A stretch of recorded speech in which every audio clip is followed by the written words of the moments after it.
Straubhaar.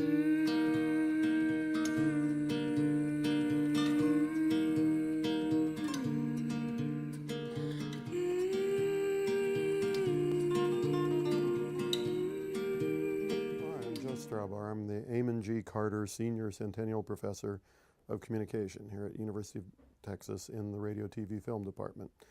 And I guess the Austin Memory Project, which originally I think we were calling the Austin Digital Divide Project, got started back not long after I got here in 1998, 1999.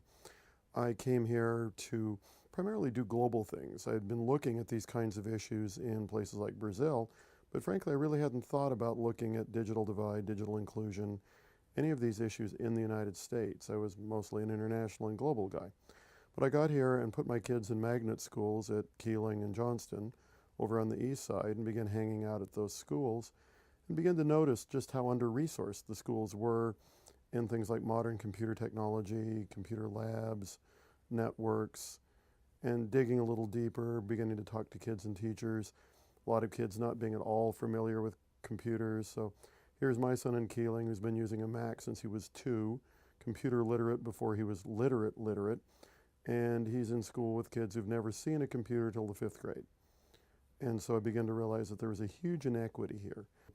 In 1999, we started doing some research at Johnston and began to realize that there was not only a problem of equipment and access, hardware, getting kids so they had some actual access to things like computers, but also a problem of what kids knew, what background they had, what interests they had, looking at the larger scene of Austin and realizing that there was quite a lot of work that had been done on getting people access to things like computers, getting people so that there were labs in schools, that there were computers at libraries that people could go use.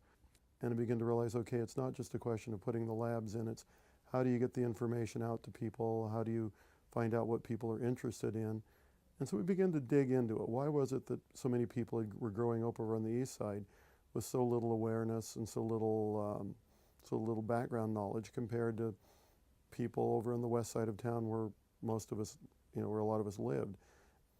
And so the more we dug into it, we started looking at the history, and we were following a methodology that a guy in Mexico had actually developed, of looking before and after major historical events to kind of give yourself a baseline. So we looked at 1910, we looked at 1940, so we could see the direct impact of the 1928 planning zoning law that pretty much put into enforce segregation and pushed black and brown people east of I-35. It just seemed like there'd been a lot of things starting in the 20s with this 1928 Zoning Act that had deliberately created separate and non-equal schools over on the east side. So you didn't have the same schools, you didn't have the same libraries, you just didn't have the same access to education or information resources at all. And we began to do this mapping project that kind of looked backwards and mapped that out. So we can really see the effect of that segregation, just in the way that those maps show what the segregation of 1928 did. Shoulder to cry on, you'll soon be far away from my heart and my song. You'll soon be far away, but you could take me with you, 'cause I can't stay here without a reason to make my legs forget to move on, where I'll lay down and not see your call. My name is Jeremiah Spence, and I'm a doctoral researcher and doctoral student here in the Department of Radio, Television, and Film.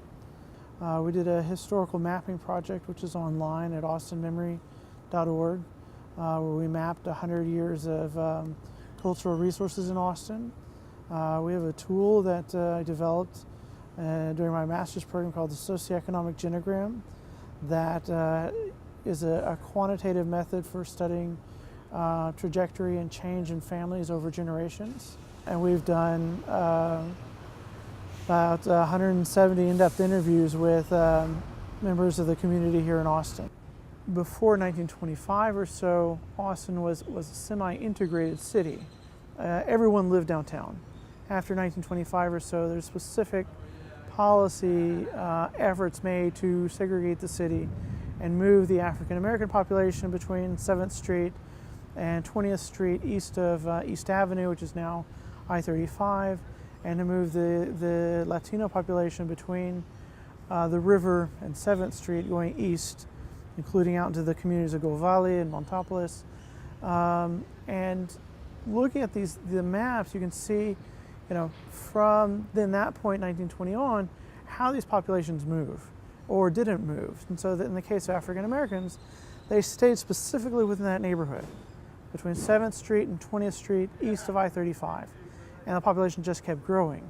In the case of Latinos, they stayed in that neighborhood, but they also spread into numerous other neighborhoods.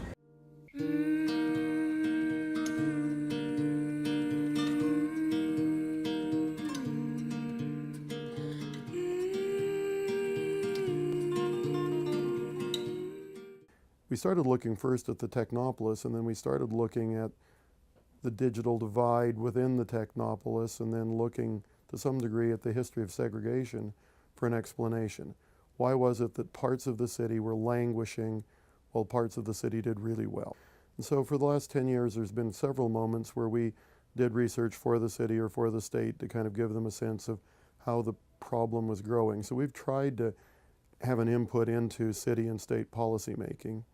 And we're trying in a larger way, I think, particularly with this book we're about to publish, of bringing to people's awareness the fact that the city's not all entirely doing well, that there are parts of the city that aren't doing well, and here's why they're not doing well.